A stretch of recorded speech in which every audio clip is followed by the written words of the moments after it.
Atas nama Bapa dan Putra dan Roh Kudus, amin. Shalom Aleichem bersama Mesia. Selamat bertemu kembali saudara dengan saya Archimandrit Romo Daniel Biantoro, Ketua Umum dan Pendiri dari Gereja Ortodoks Indonesia. Hari ini adalah Rabu tanggal 30 November tahun 2022. Kita akan melanjutkan acara kita, yaitu setiap hari Rabu kita membahas Injil Yohanes. Minta maaf, Pak, Rabu yang lalu saya tidak mengisi pelajaran karena ada kesibukan yang lain, sehingga saya tidak bisa merekam. Oke? Baik.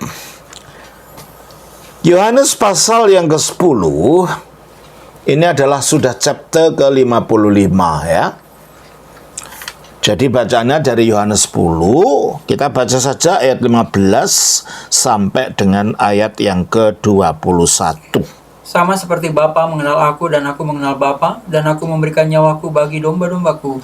Ada lagi padaku domba-domba lain yang bukan dari kandang ini. Domba-domba itu harus kutuntun juga, dan mereka akan mendengarkan suaraku, dan mereka akan menjadi satu kawanan dengan satu gembala.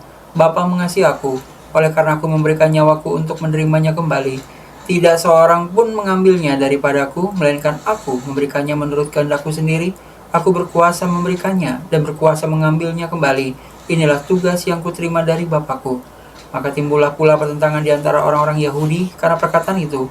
Banyak di antara mereka berkata, "Ia kerasukan setan dan gila. Mengapa kamu mendengarkan dia?" Yang lain berkata, "Itu bukan perkataan orang yang kerasukan setan. Dapatkah setan memelekkan mata orang yang buta?" Terima kasih. Sama seperti Bapa mengenal aku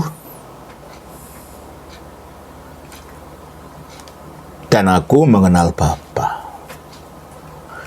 Jadi ini ada satu saling mengenal yang eksklusif antara Bapa dan Putra, yaitu Bapa dan firman-Nya.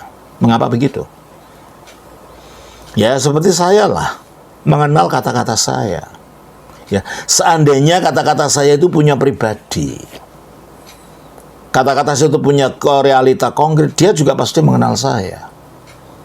Hanya kata-kata saya sebagai manusia itu hanya berwujud suara, bukan berwujud hipostasis yang memiliki kesadaran. Nah, kata-katanya Allah atau firman-Nya Allah itu punya hipostasis. Jadi sehingga ada saling mengenal. Bapa mengenal aku mengenal Bapa. Coba kita baca di dalam Matius pasal yang ke-11 ayat 27. Semua telah diserahkan kepadaku oleh Bapakku, dan tidak seorang pun mengenal anak selain Bapa. Tidak seorang pun mengenal anak, berarti Bapa mengenal anak. Terus? Dan tidak seorang pun mengenal Bapa selain anak. Nah, berarti anak mengenal Bapa. Berarti ada saling kenal yang eksklusif antara Bapa dan Putra, antara Allah dan firman-Nya sendiri, karena firman-Nya itu ada satu hakikat di dalam Bapa. Terus, dan aku memberikan nyawaku bagi domba-dombaku. Dan jika anak ini mengenal Bapa, Bapa mengenal anak, tentunya ini bukan makhluk, karena makhluk tidak bisa mengenal Allah. Hanya yang ilahi mengenal yang ilahi. Nah, yang ilahi ini mengatakan, aku memberikan nyawaku bagi domba-dombaku. Untuk apa? Ya, untuk keselamatannya, untuk penebusannya. Dan karena domba-domba ini dalam bahaya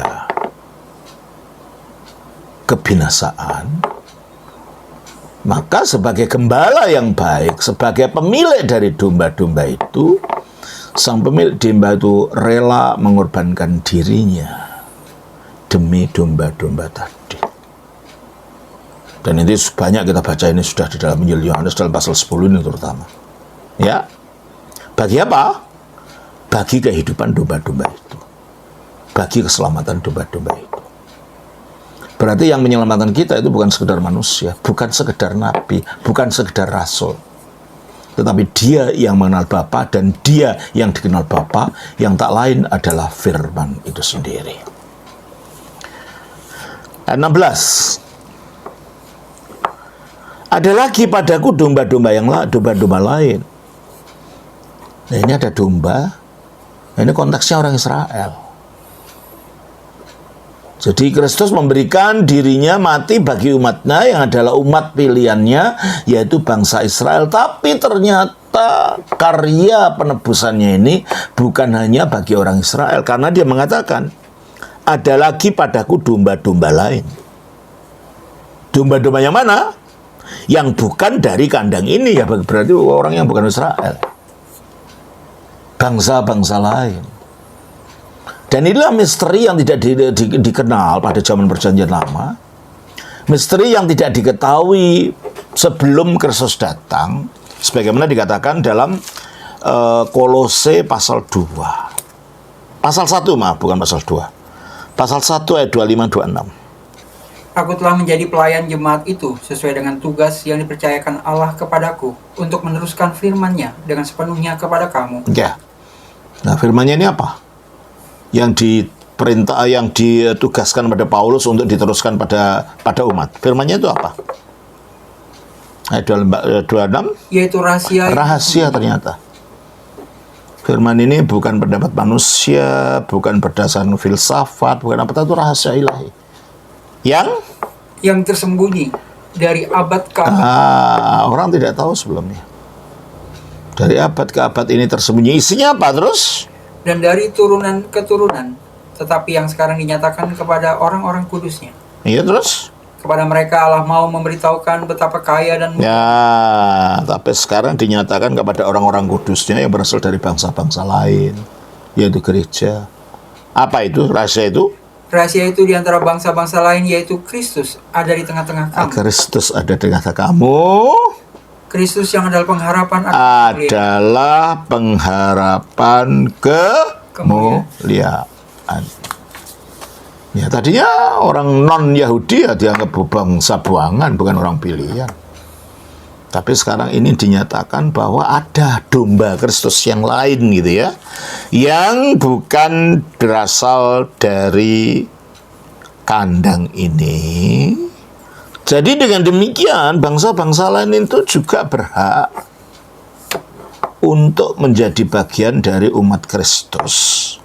Makanya dia mengatakan, ada lagi padaku domba-domba lain yang bukan dari kandang ini, yang bukan dari antara orang Yahudi, yang bukan dari antara orang Israel. Domba-domba itu harus kutuntun juga, dan mereka akan mendengarkan suaraku, dan mereka akan menjadi satu kawanan. Sehingga akhirnya Yahudi dan non-Yahudi diperdamaikan. Tidak ada lagi Yahudi bangsa pilihan, non-Yahudi bangsa yang tidak terpilih. Tetapi semua dipilih dalam Kristus, sebagaimana dikatakan di dalam 1 Petrus 2 ayat 9. 1 Petrus 2 ayat 9, tetapi kamulah bangsa yang terpilih. Kamulah bangsa terpilih. Siapa ini? Gereja. Terus? Imamat yang rajani, bangsa yang kudus, umat kepunyaan Allah. Padahal ini gelar-gelar ini tadinya miliknya Israel. Tapi sekarang diberikan juga kepada gereja karena mereka menjadi satu kandang, yaitu gereja Kristus dengan satu gembala. Akhirnya keduanya didamaikan di dalam Kristus oleh salibnya. Kita baca dalam Efesus pasal yang kedua. Ayatnya yang ke-13 sampai dengan 16. Tetapi sekarang di dalam Kristus Yesus kamu yang dahulu jauh. Kamu orang-orang non-Yahudi dahulu jauh dari Allah. Terus? Sudah menjadi dekat. Menjadi dekat oleh darah Kristus. Oleh darah Kristus. Karena darah Kristus yang mendamaikan manusia dengan Allah.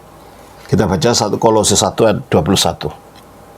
Darah Kristus maksudnya korban Kristus ya. Juga kamu yang dahulu hidup jauh dari Allah. Kamu yang dahulu hidup jauh dari Allah. Dan yang memusuhinya. Dalam hati dan pikiran. Ya. Seperti yang nyata dari perbuatanmu yang jahat. Nyata adalah perbuatan. Allah tidak punya musuh, tapi kita yang memusuhi Allah gitu. Karena kita tidak mau taat kepada Allah. Terus? Sekarang diperdamaikannya Sekarang diperdamaikannya di dalam tubuh jasmani di Kristus. dalam tubuh jasmani Kristus. Jadi darahnya ini menunjukkan diri yang dikorbankan itu. Dengan pengorbanannya, maka dia telah mengadili dosa yang ada dalam kemanusiaan. Dia menghukum dosa dalam tubuhnya yang disalibkan itu.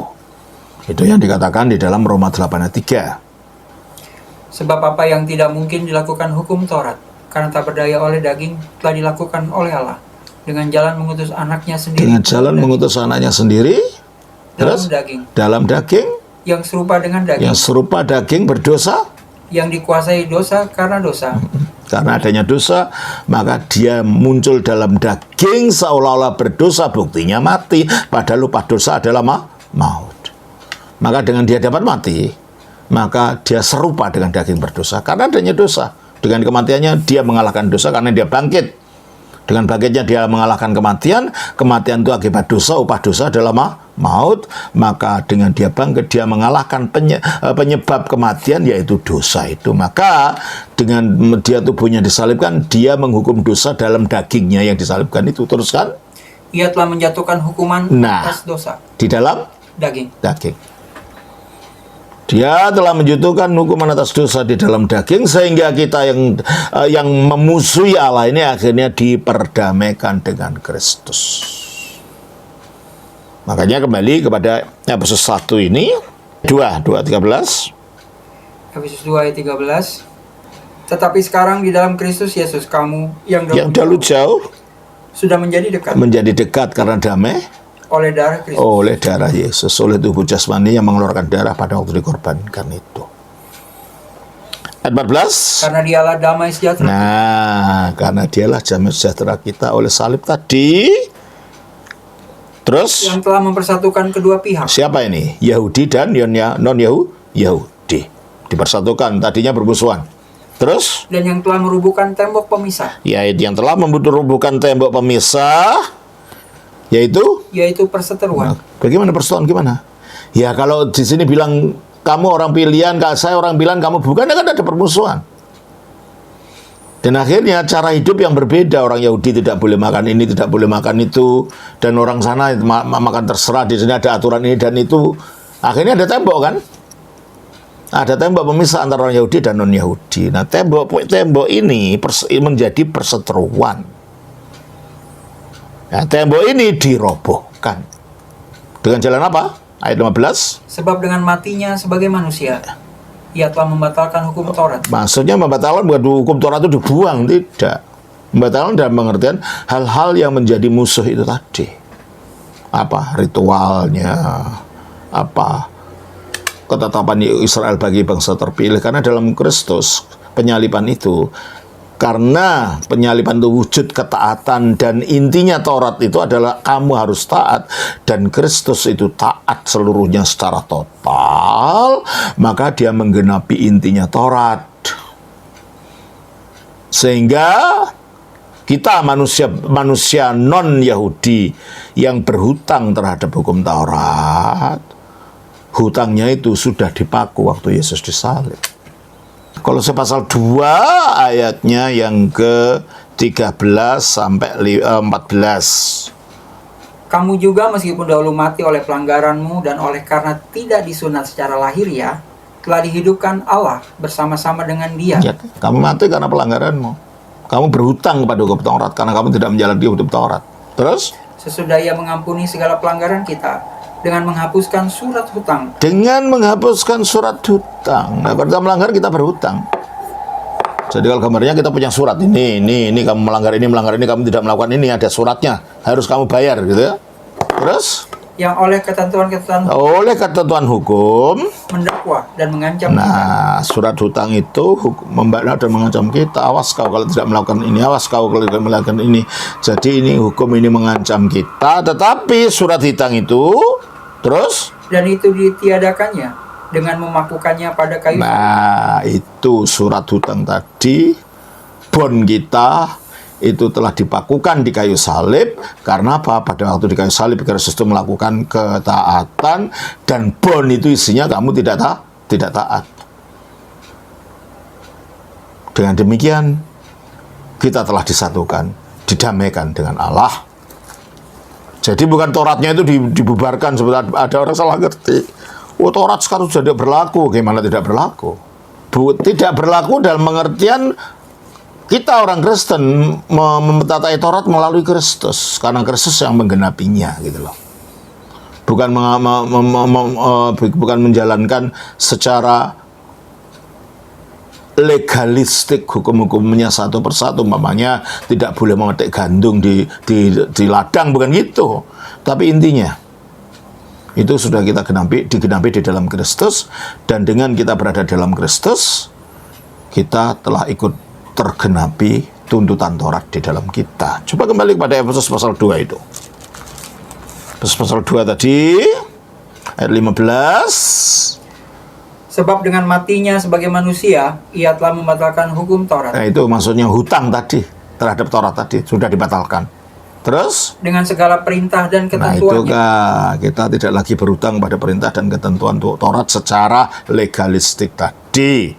Terus untuk menciptakan keduanya menjadi satu manusia. Nah, untuk menciptakan keduanya, Yahudi dan non-Yahudi, menjadi satu manusia baru di dalam dirinya. Ya, karena semua Yahudi maupun tidak Yahudi, bukan Yahudi, kalau percaya Kristus, mereka semuanya menyatu, manunggal dengan Kristus, sehingga di dalam Kristus kita semua menjadi manusia baru, baik Yahudi maupun non-Yahudi. Terus dan dengan itu mengadakan damai sejahtera. Dan itu mengadakan damai sejahtera.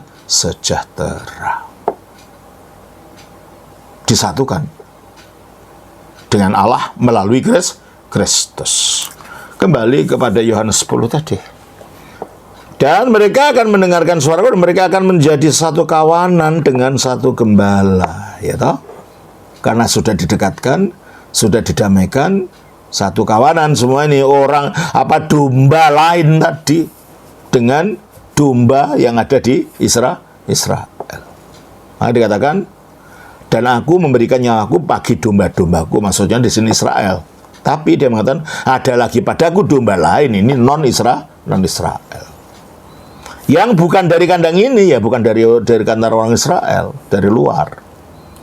Domba-domba itu harus kutuntun juga, dan mereka akan mendengar suaraku, dan mereka akan menjadi satu kawanan dengan satu gembala. Didamaikan. Nah, bagaimana perdamaiannya itu? Ayat 17. Bapa mengasihi aku, oleh karena aku memberikan nyawaku untuk menerimanya kembali. Itu dia mendamaikan dengan memberikannya nyawa, mati, tapi hidup lagi. Nah, kok Yesus mati? Ya, tadi kita sudah lihat. Allah mengutus anaknya serupa daging yang berdosa. Padahal daging yang berdosa itu adalah daging yang dikuasai maut. Roma 5:12. Sebab itu sama seperti dosa telah masuk ke dalam dunia oleh satu orang. Dosa masuk ke dalam dunia oleh satu orang. Siapa? Adam. Akibat ketidaktaatannya, terus? Dan oleh dosa itu juga maut. Nah, oleh dosa itu juga masuknya maut. Terus? Demikianlah maut itu telah menjalar kepada semua orang. Nah, demikian maut itu menjalar kepada semua orang. Oleh karena itu, maut harus dikalahkan. Oleh karena itu, firman Allah datang berwujud sebagai manusia, serupa dengan manusia berdosa karena bisa mati untuk mengalahkan kematian itu melalui kebangkitannya. Kok serupa, Romo? Ya memang. Karena dia mati bukan karena dosa sebenarnya. Karena apa? Ayat 18. Daripada Yohanes 10. Ayat 10 ayat 18. Tidak seorang pun mengambilnya dari. Nah, waktu dia memberikan nyawanya itu, tidak seorang pun yang mengambilnya daripadanya. Kalau kita mati, siapa yang mengambil? Dosa. Kristus tidak. Pada waktu mati tidak ada yang mengambil nyawanya darinya, ya bukan Allah yang ngambil, bukan malaikat yang ngambil, bukan iblis yang mengambil, bukan dosa pula yang mengambil. Kalau gitu dia mati karena apa? Teruskan. Tidak seorang pun mengambil daripadaku, melainkan aku memberikannya menurut kehendakku sendiri. Nah, melainkan aku mengambilnya menurut kehendakku sendiri. Kita bisa begitu nggak kalau manusia biasa? Ya, mati menurut kehendaknya, bangkit lagi menurut kehendaknya, bisa? Enggak. Berarti kalau gitu Yesus mati bukan karena dosa, mati karena kehendaknya, dia rela mati dan dia rela hidup. Berarti makanya matinya itu seperti daging yang berdosa, tapi dia tidak berdosa. Karena bisa mengalahkan kematian itu dengan bangkitnya. Ya. Tidak seorang pun mengambilnya daripadaku, melainkan aku memberikannya menurut kehendakku sendiri. Tidak ada manusia yang bisa mengatakan begini. Ya. Aku berkuasa memberikannya dan berkuasa mengambilnya kembali. Hanya yang ilahi dapat melakukan ini. Bisa mati sendiri, semaunya dia. Bisa bangkit sendiri, semaunya dia. Berarti dia berkuasa atas mati dan hidup. Yang berkuasa atas mati dan hidup itu adalah Allah. Dan dengan Kristus, bukan hanya berkata-kata, dibuktikan kan dia mati, tapi kan 3 hari lagi bangkit lagi. Dari kebangkitan dia menunjukkan dia itu bukan manusia biasa, bukan makhluk, bukan ciptaan, tetapi yang ilahi sendiri, yaitu firman Allah sendiri yang jadi manusia. Aku berkuasa memberikannya dan berkuasa mengambilnya kembali. Berarti dia berkuasa atas hidup dan mati. Inilah tugas yang kuterima dari Bapakku. Tugas apa? Ya tugas untuk mati, agar mati mau dikalahkan, penguasa mau dikalahkan, ya kan? Karena dengan matinya dia mengalahkan kuasa maut dengan masuk kuburan. Dan untuk hidup lagi, itu tugasnya. Sehingga kuasa kematian dikalahkan. Jadi dengan matinya dia masuk kuburan, dikatakan apa? Dalam Ibrani 2:14. Karena anak itu adalah anak dari darah dan daging. Maksudnya manusia ini berasal dari darah dan daging. Maka ia juga menjadi sama dengan mereka. Maka firman Allah itu menjadi sama dengan manusia. Dan mendapat bagian dalam keadaan. Persis, mendapat bagian dalam keadaan manusia, persis seperti manusia. Terus? Supaya oleh kematiannya. Nah, supaya bisa mati. Nah, ini tugas yang diberikan oleh Bapa kepadanya. Supaya dia bisa mati. Apa? Ia memusnahkan dia, yaitu iblis yang berkuasa atas maut. Nah, logikanya karena iblis yang berkuasa atas maut, setiap orang yang mati di luar Kristus itu langsung otomatis dicengkeram oleh kuasa iblis ini. Kristus masuk ke dalam alam kubur ini untuk mengalahkan iblis itu supaya tidak mencengkeram manusia. Buktinya apa? Buktinya dia bangkit lagi pada hari ketiga dan iblis tidak bisa menarik dia masuk ke dalam kuburan lagi supaya tetap tinggal dalam kuburan. Berarti iblis kalah dengan Kristus. Dengan penguburnya Kristus telah mengalahkan iblis. Dan dia keluar dari kuburan, dia bangkit. Dikatakan di dalam Roma 6 ayat yang ke-9. Karena kita tahu bahwa Kristus sudah ia bangkit dari antara orang mati, tidak mati lagi, maut tidak berkuasa lagi. Nah, maut tidak berkuasa lagi atas dia. Jadi penguasa neraka dikalahkan supaya neraka itu akhirnya tidak punya kuasa atas mereka yang percaya pada Kristus. Dan kematian itu sendiri dikalahkan supaya kita tidak berada dalam kematian yang kekal. Nah, inilah tugas yang diberikan Bapa kepada Kristus. Tugas untuk mati, masuk kuburan mengalahkan iblis, dan untuk bangkit mengalahkan kematian bagi memberikan hidup kekal kepada manusia. Ya. Ayat 19.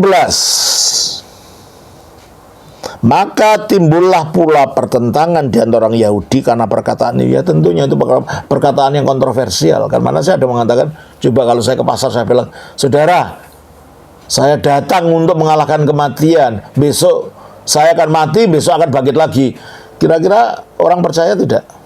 Ya enggak. Makanya disangka orang apa ngomong gitu itu? ayat 28-20, ia kerasukan setan dan gila. Ya itu. Disangka orang gila ya. Tapi ya, ia kerasukan setan dan gila. Mengapa kamu mendengarkan dia? Ya karena yang dikatakan sesuatu yang tidak masuk akal gitu loh. Tapi ada seorang yang akhirnya di dalam kontroversi tentang kata-kata Yesus ini, ada orang mengatakan yang lain berkata itu bukan perkataan orang yang kerasukan setan. Buktinya apa? Dapatkah setan memelekkan mata orang-orang buta? Nah itu, ini kan konteksnya masih orang yang buta tadi. Yang buta dari lahir dalam pasal 9. Nah, mereka lihat Kristus berbuat mujizat, dapat memelekkan mata orang buta. Tidak mungkin orang gila melakukan itu. Tidak mungkin orang kerasukan setan melakukan itu. Berarti hanya ada kemungkinan dia memang benar mengenai dirinya yang dikatakan tentang dirinya itu. Dia berkata benar, dia adalah yang ilahi, dia bukan orang kerasukan setan, bukan orang gila, dan bukan hanya sekedar nabi. Nah itulah saudara yang dapat kita pelajari untuk hari ini. Akan kita lanjutkan lagi ayat sesudahnya nanti, ayat berikutnya nanti pada Jumat mendatang. Tuhan berkati. Shalom. Nama Bapa, Putra, Roh Kudus. Amin.